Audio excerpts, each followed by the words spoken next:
concept is about code generation, where it is the last phase of the process of compilation. And here I'm going to discuss about the code generation in today's class. And just giving briefing out what the introduction of the code generation is, and then I will go in detail of each and every concept in code generation. And here, what the introduction of the code generation is. And see all of you. You all know about an code generation. Some basic information about the code generation is it is the sixth phase of the process of compilation, and by using code generation we are implementing the target code. That means with the implementation of the code generation, what the output that we are generating here, we are generating an output in the form of an target code, and that target code is an object code, isn't it? Here the code generation is the final activity of the compiler. Is the final activity of the compiler. Overall, we're having 6 phases of compilation, right? So this is the 6th phase of the process of compilation, and the name of that 6th phase, it is an code generation.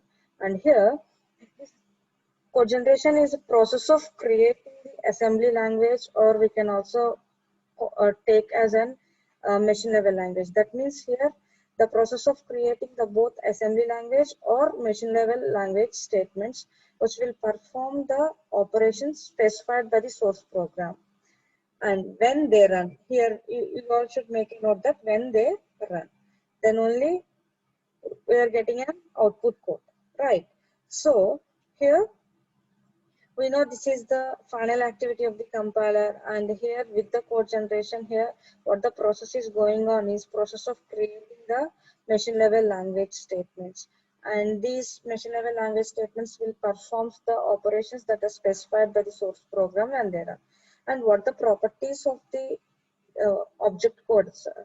And here we're having some of the properties to learn what the properties are, and these are the various properties that are desired by an object code generation phase, that are desired by an object code generation phase. And what are those means? The first one is an correctness, and here the correctness is one of the most important property at code generation. What is correctness? And here whatever the code that we are going to produce, it should produce a correct code and do not alter the purpose of the source code. And that's the meaning of the property about correctness. And the second property is an high quality. This is the most important quality, because whatever the object code that we are going to produce, it should be an high quality object code. Make a note of this. It should be an high quality object code. And the next property is an efficient use of resources of the target machine. How efficiently that we are using the resources and how efficiently we are generating the target code. And here this property, when we are going to implement, when we are using this property means while generating the code, it is necessary to know the target machine on which it is going to be generated. And by this code generation phase, we can make an efficient use of the resources of the target machine. For example, if you want to utilize and memory utilization while allocating the registers of or utilization of the arithmetic logic units while performing the arithmetic operations. All these are the resources that we are having. If you use the resources efficiently, then you will generate or produce an efficient target code. And the next and the last property is quick code generation. This is the most important property here. The name of the property is an quick code generation. And what it means is here, well, this is the desired feature of the code generation phase. This we are calling it as the most desired feature of the code generation phase. And it is necessary that the code generation phase should produce the code quickly after compiling the source program.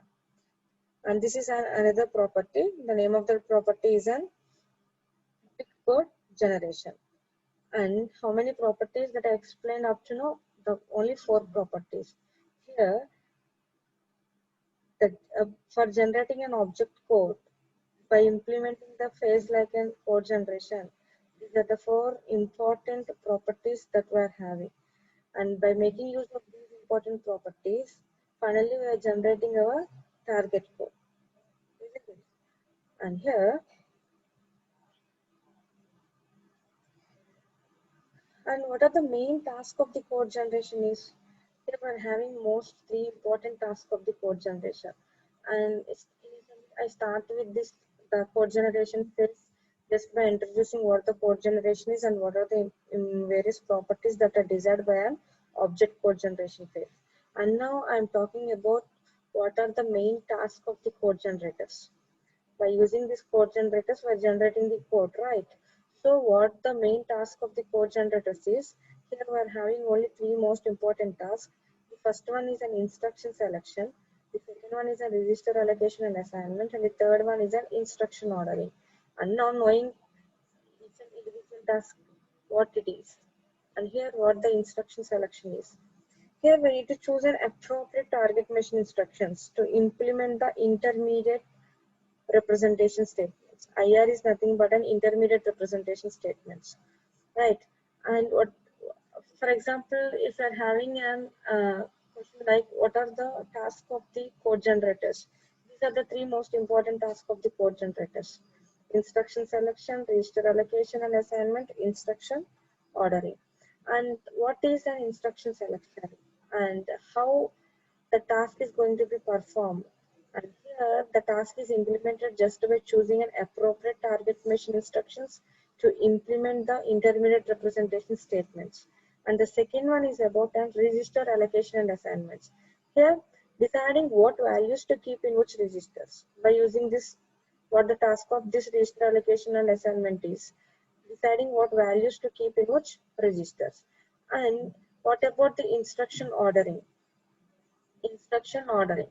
And there is a third task of the code generators, and here deciding in what order to schedule the execution of the instructions. So these are the main tasks of the code generators to generate the code. And next one is, this is called as an block diagram, or we can also name it as an role of the code generator, or also the position of the code generator, where it is positioned in the structure, where it is positioned, because it is the last phase of the process of compilation. So finally we're talking about this, right? We're talking about the code generator. So it is placed at the last phase of the process of compilation. So finally we are generating the target code here. We're generating the target program here. So initially start with the source program, and what the front end consisting of. The front end contains all the analysis parts. And that means the analysis phases, lexical, syntax, and semantics, all to be considered here, right? And along with the intermediate code generator also, we are talking about the front end here. That means the intermediate code generator is an interface between the front end and the back end, right? So here, after implementing the intermediate code, that is after performing the front end, then finally we are getting an output in the form of an intermediate code. And that intermediate code is given to the code optimizer. By using the optimizer tools, finally we are generating the optimized intermediate code here. And this optimized intermediate code is given as an input to the code generator. Now what the phase that we are going to learn from this class onwards, that's about the code generator, how to generate the code, how to design the code. That's what we are going to learn in this code generation phase. And here it is about an code generator, right? And after taking the input in the form of an optimized intermediate code to the code generator, and finally it is generating an target program. And the target program is nothing but an executable code. We are naming it as it is an object code. Object code generation, right? So, and with the properties what I explained now, what the properties are: correctness, high quality, efficient use of resources of the target machine, and quick code generation. By using all those properties, and here we are generating the code, and whatever the code that we are getting as an output, it should be in the form of an efficient code. It should be an efficient target code, right? So,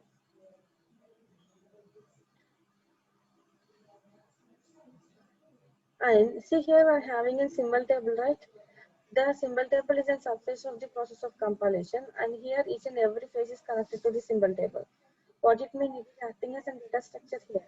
And and whatever the task that we performed in the front end stored in a symbol table, that the task performed in the code optimizer stored in a symbol table, and the task performed in the generator stored in the symbol table. That means it is a record, it is a database here, and every phase is connected to the symbol table. And here, this is nothing but a role of the code generator, or we can also call it as a position of code generator. Is it clear? By seeing the structure, and we already learned the front end, and we already learned the fifth phase of the compiler, that is a code optimizer, and now we are going to learn the last final activity of the compiler, that is the sixth phase of the compilation, that is a code generator. And that means initially we are giving an input program in the form of a source, and finally we are getting an output program in the form of target. Is it clear now? By seeing the structure, you all can understand how the structure was designed and how we can describe each and every phase in the structure. Isn't it? And now I am going in detail concepts about the code generator, because I introduced what the code generation is. I define what and what the properties of the code generator. If you want to produce an object code, and what the properties that are desired by an object code. And then I explained you how the position of a code generator is structured, right? And here, what the main important task of the code generators are. Only three most important tasks that the code generator is going to be implemented here. These are the three most important tasks. As I'm showing you, these are the three most important tasks. One is an instruction selection, register allocation and assignment, instruction ordering. And next, after knowing what the role of the code optimizer, we are going to learn about the issues in the design of code generator. Now I am going to design the code. That means I'm going to design the code by using the code generators, right? So before going to design the code, I need to know what the issues are there here. What means, just I'm recalling, for example, to implement the parsing technique like a top-down parser, first we know there what the problems of the top-down parser is. Then after knowing the problems of the top-down parser, then we know how to eliminate the problems, right? So after knowing how to eliminate, then we enter into the parsing techniques, learning about the each and every individual parsing techniques in top-down parser, isn't it?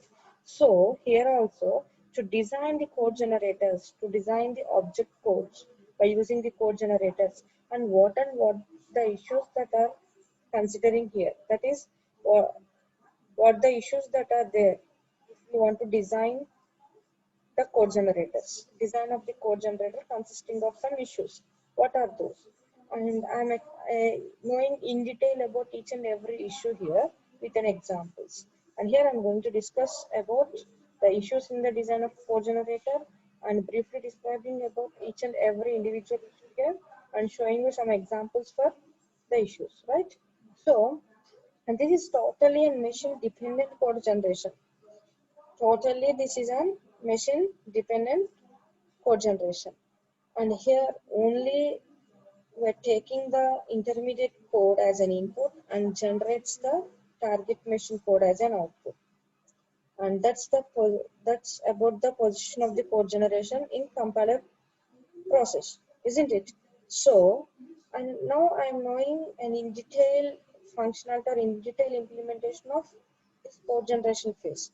And here I'm having a concept like what the issues in the design of code generator is. And now I'm going to learn about what the issues are, what the first issue is. Input to the code generator, and what the second one, target program, and the third one is a memory management, and the fourth one is an instruction selection. Fifth one is an register allocation. Sixth is an choice of evaluation order. And the seven is an approaches to code generation. Overall, we are having 7 issues in the design of code generation. And now we're going to learn each and individual issue here.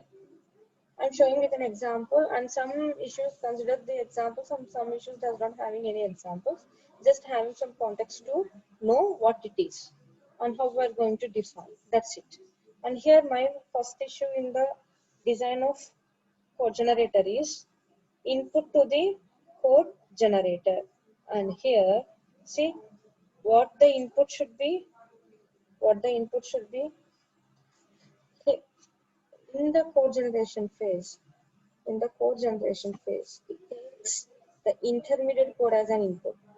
Sometimes only the intermediate code as an input, and sometimes it is taking the intermediate code with the symbol table information is used to determine the runtime addresses of the data objects. And what the data objects are?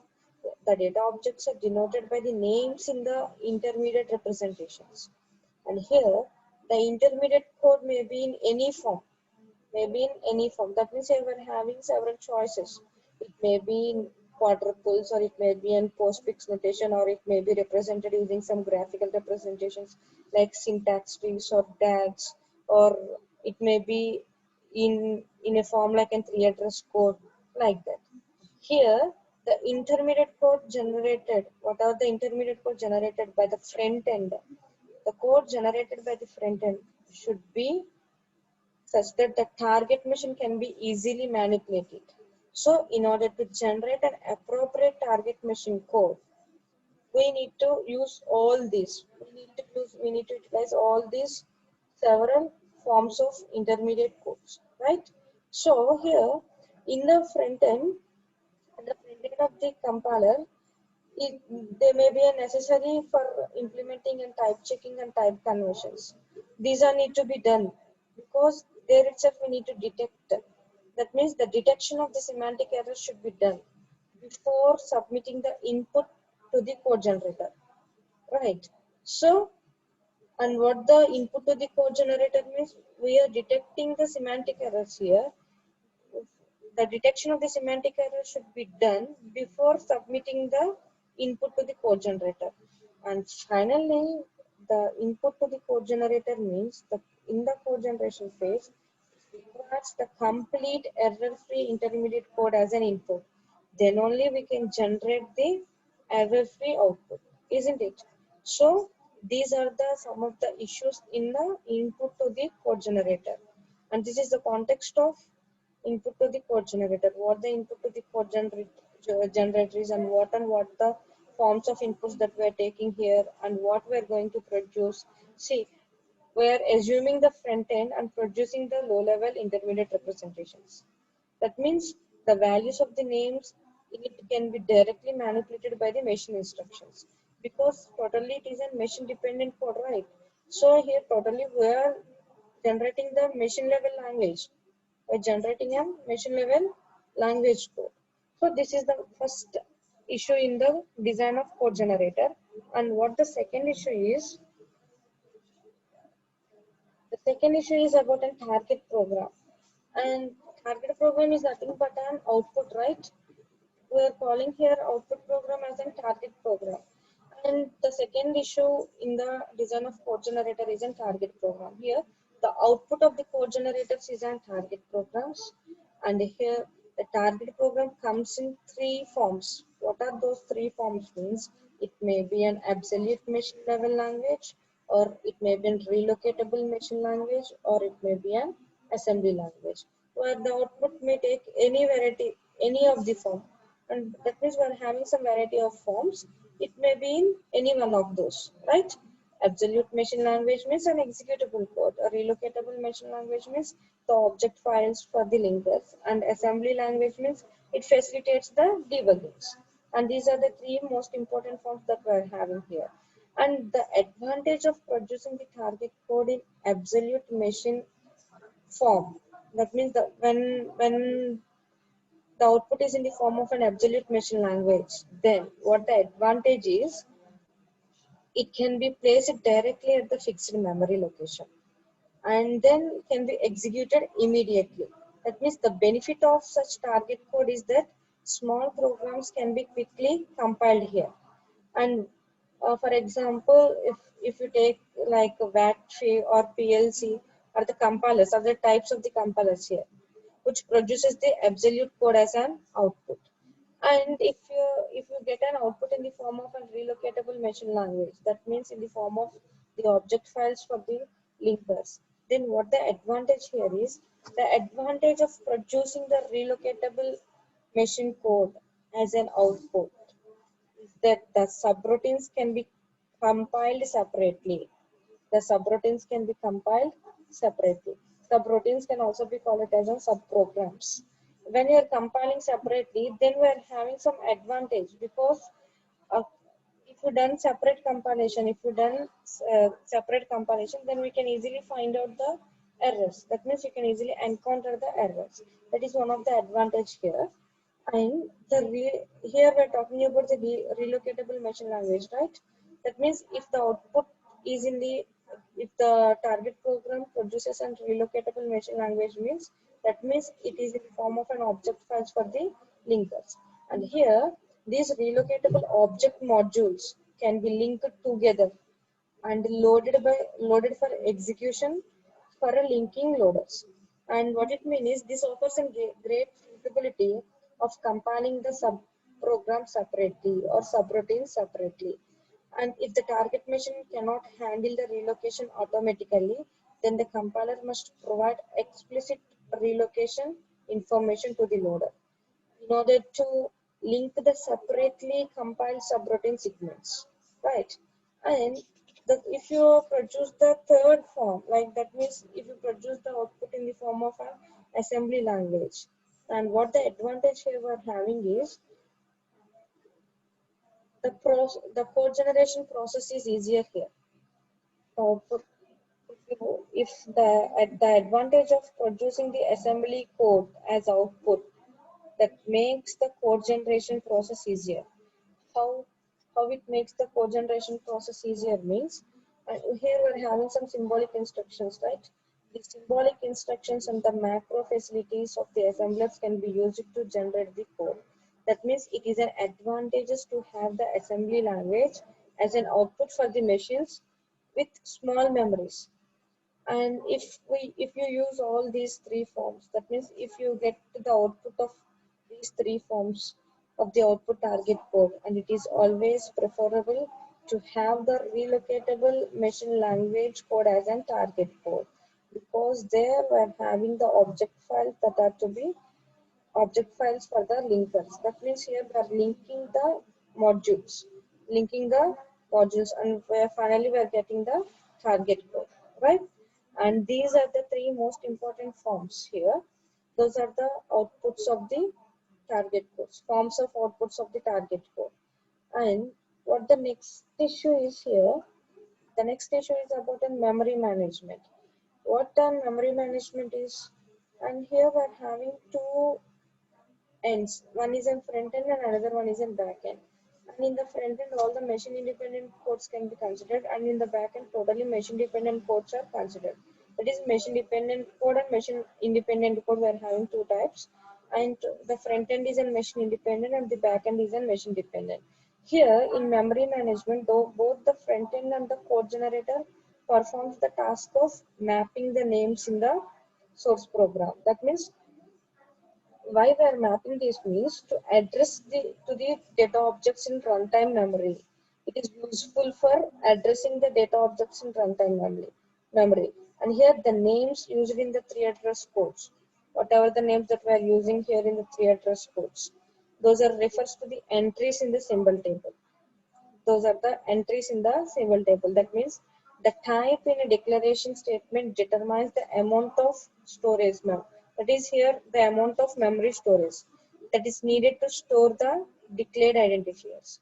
And by using the symbol tables, because symbol tables plays a major role in the process of compilation, right? Because those are the data structures and they maintain the database record of all the phases, the record about the data about all the phases. And by using the symbol table information about memory requirement code generators, it determines the addresses in the target code. And similarly, here we're having three address codes, right? If the three address code contains the labels, once we call what the labels are and what the program constructs are. If the program construct is an assignment, then what the language construct for that intermediate language construct for that is x is equal to y of z. Like that only, if the three address codes contain the labels, then those labels can be converted into its equivalent memory addresses. For example, just I'm giving an example. If a reference to go to J, you all know what the go to J is. It is a language construct. Go to J is a language construct, but what the program construct for that go to J is, it may be a conditional or unconditional jump, right? So if a reference of go to J is encountered in three address code, then appropriate jump instruction can be generated by computing the memory addresses for the label J. Is it clear now? And this is about a memory management. Here in this memory management process, this process analogs to backpatching technique. This backpatching technique was already explained in the last units, and here the memory management process is analogous to the backpatching technique. And what the next issue is here, instruction selection and how to select the instructions. And here I'm showing some examples for the instruction selections. And first, initially, you need to know what the instruction selection is. Here we're having the important factors, uniformity and completeness. These are the two important factors here for generating the code. And here the selection of instruction totally depends upon the instruction set of the target machine. That means totally we are depending on the speed of the instructions, because speed and size are the two terms we are having to show the efficiency. That means to define the efficiency, based on the two terms we're defining the efficiency, and based on what and what, the speed and the size. And here the speed of the instruction and the machine idioms are the two most important factors in selection of the instructions. If you do not consider the efficiency of the target code, then the instruction selection becomes a straightforward task. If you consider the efficiency, then then whatever the instruction, how the target program should get in an efficient way. That means here we do not care about the efficiency of the target program. The instruction selection is straightforward. To implement the issue like an instruction selection, it is a straightforward issue here, right? And whatever the quality that we are going to generate, and the quality is determined by the size and the speed. That means here, for each type of three address code, the code skeleton can be prepared, which ultimately gives the target code for the corresponding construct. For example, here I'm having a construct x is equal to y plus z is a construct here. And how the code sequence is generated, see, the code sequence that can be generated as LD. LD is nothing but a load R0 comma y. That means loads Y to the register R0 and performing the arithmetic logic unit, and here we're performing the addition. Add R0 comma Z. That means the performs the addition of addition of Z to R0 and is stored in an, that means and it is loaded in an R0. And finally ST is nothing but a store. Storing stores the contents of registers R0 to X, isn't it? And this is about the code sequence that can be generated from the given corresponding, that means for the corresponding language construct, it is the code sequence that we generated in the form of a machine level language. And here the code is generated in line by line. It is a line by line code. And if we generated such line by line code, and here comes under the poor generation. What it means is the process generates the poor code. If we generate in a line by line process, it generates the poor code because the redundancies can be achieved by subsequent lines, and those redundancies cannot be considered in the process of line by line code generation. And that's why here we're determining the quality, right? The quality of the generated code is decided by its size, speed, and the size. Simply the line by line translation of three address code into the target code leads to the correct code, but it can generate an unacceptably non-efficient target code. So it is nothing but an instruction selection. How to select the instructions? The concept is how to select the instructions. Here It is a code for the language construct. Here we are having two language constructs, A is equal to B plus C and D is equal to A plus C. And here it is an generated code where it is a poor code because here we are moving R0 comma A. That means moving in the sense LD. LD is a load here. We are loading R0 comma A.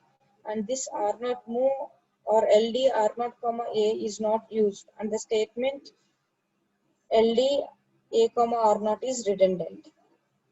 A comma R0 is redundant. Hence, and here the efficient code can be rewritten as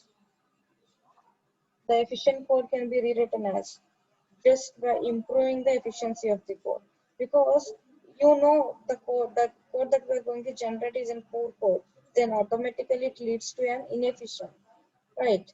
So to get an efficient target code, inefficient means it is not that much efficient, so we're calling it as it is a non-efficient target code. So finally we want the code in an efficient way. So uh, what we need to do, we need to reduce the redundancies here. That means we need to eliminate the redundancies. Just by eliminating the redundancies we can reach the efficient target code. And what the next issue is here, it is about an register allocation. And if the if the instructions contains the register operands, here the instructions contains the register operands, then such a use becomes shorter and faster. That means using here we're using the operands in the memory, right?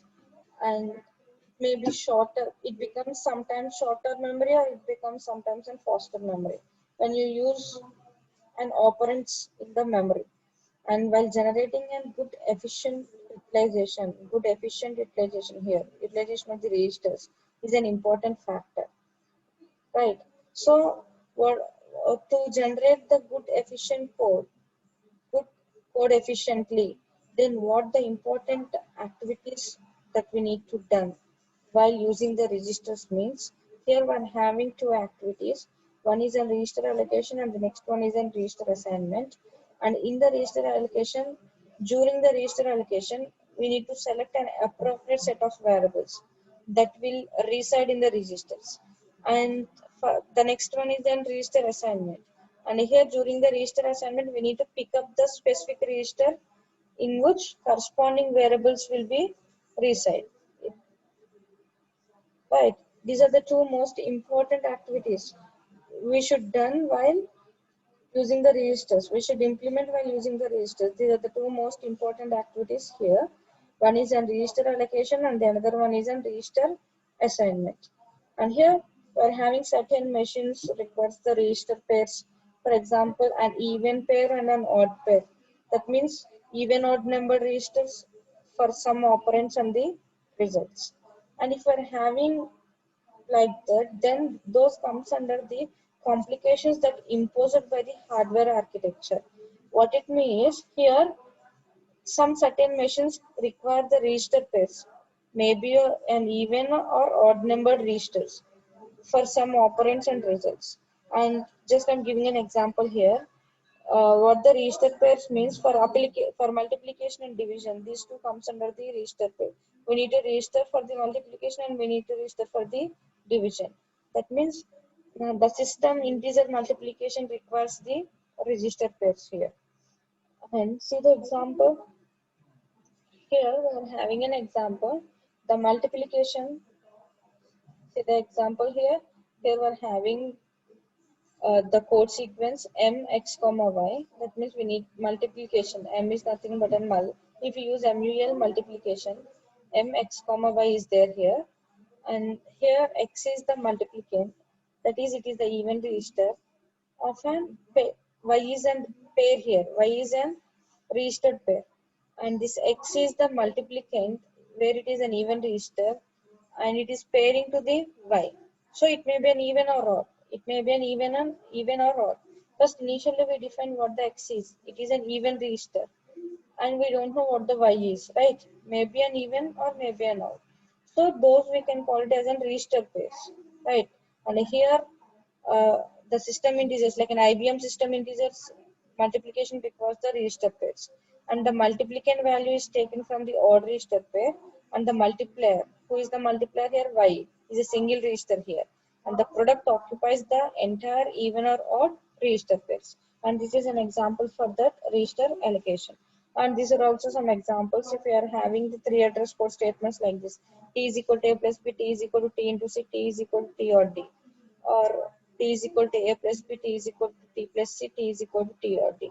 What it means is initially we are loading the a to r1 register, and here we need to multiply that. So what we are doing here is adding with multiplying, pairing. Addition and multiplication pair is here, and d is in division, right? And what the r1 consisting of? Already the a was stored in an r1, right? So r1 should r1 is an a now, because r1 consisting of the variable a plus b adding, and what the t here, a plus b, right? So r0 comma c and r0 comma d, right?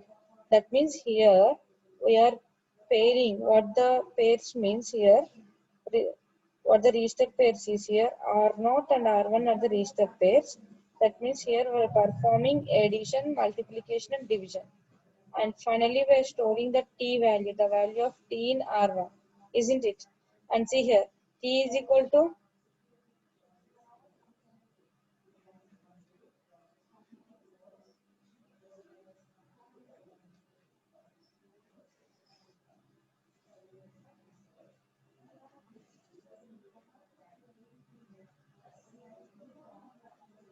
see here,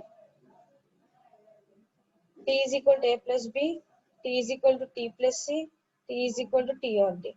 And first, initially, we need to load what the a into R0, right?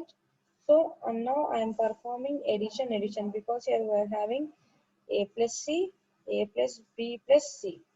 Right. What it means is, what the meaning of this statement is, a plus b plus c. First, initially we need to add this, and then we need to go for this, and then finally we need to execute this and load. That means we are loading the a into r0, and we are performing two additions. What the register pairs are here, r0, r0, two r0s. That means here where what the pairs means, here we are performing two additions, right? So then here we are using the shift right double arithmetic operation, and then after performing this, and then we are dividing the t by d. What the t by d is, a plus b plus c by d, division with r naught. The resultant was stored in an r naught, and r naught with d, and finally we are storing the value of t in an register r1, right? And this is the example for the register allocation. Here we are allocating the register pairs. We are using the register pairs. These are the examples of register pairs. It may be even or odd, whatever it may be. And for example, increment A, we are having like this increment A, and we need to move. First of all, we need to move the A, and we are moving that A into the R naught register, and we are adding with an adding that register. Increment no, so we are using like this, where hash 1 or not. Or not is already having the register is already with a. That means in or not we are having the variable a. And finally, what a is in an or not, right? That means we increment the a, and the resultant is showed in a register or not.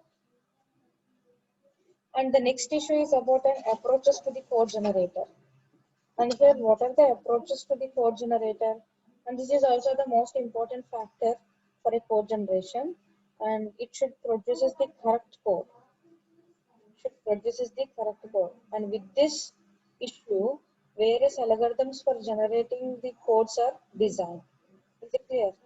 And here, see here, the criterion for the code generator is to produce the correct code. And here we need to give the premium on the correctness and designing of the code generation, so it can be easily implemented and tested and finally maintained as in the important design goal. And this is the important issue here. because this is an important factor for a code generation. The name of that issue is an approaches to the code generator. And the last one, that is about the choice of evaluation order. And here we're evaluating the order where it is an important factor in generating an efficient target code. Some orders requires less number of registers to hold the intermediate results than the others. And here picking up the best order is one of the difficulty in code generation. Mostly we can avoid this problem by referring the order in which the three address code is generated by the semantic actions. And see, we're having an example here. For first, initially the given input is in the form of this expression a plus b minus c plus d into e. And for this expression here, the translation, the intermediate language was written like this. And initially we didn't evaluate anything directly for the from the given expression. Just we are writing the translation statements. That means intermediate language, three address code. And for this three address code, just we designed the machine level language like this, isn't it? And if it is in the reorder, means here we are evaluating the order for that. First it is in T2, then we need to execute the T3, then the T1, and then the T4. If we evaluate, choice of evaluation order is implemented, then how the machine level language is designed means for the reordered translation statements here, this is the code. This is the code sequence for the three address code. And from the expression, the three address code representation is this, and from the three address code, this is the code sequence, right? This is the machine code sequence. And after reordering this, that means here we perform an evaluation order. And here mostly we can avoid this problem just by referring the order in which the three address code is generated by the semantic actions, right? So after reordering it, after giving the evaluation order, which statement should be executed first, and then what statement, and then which statement, like that. And here we show the two examples. One is without performing the evaluation order, and the second one is after performing the evaluation order. Here we are having two examples. For these two examples, we generate the code sequence in the form of a machine level language. I think it is clear to you all. And this is the last issue in the design of code generator. And with this concept, with this issue, the concept of design of the issues in the design of code generator was completed. I think you all understand. And from the starting of this today's session, I start with the sixth phase of the process of compilation, that is about and code generation. Then I introduce what the code generation is just by giving some explanation about what the code generation is and what the properties of the code generation is. And then after explaining that, then what the position of the code generator is, and just by showing the structure of the position of the code generator, just I explain how the role of code generator was implemented.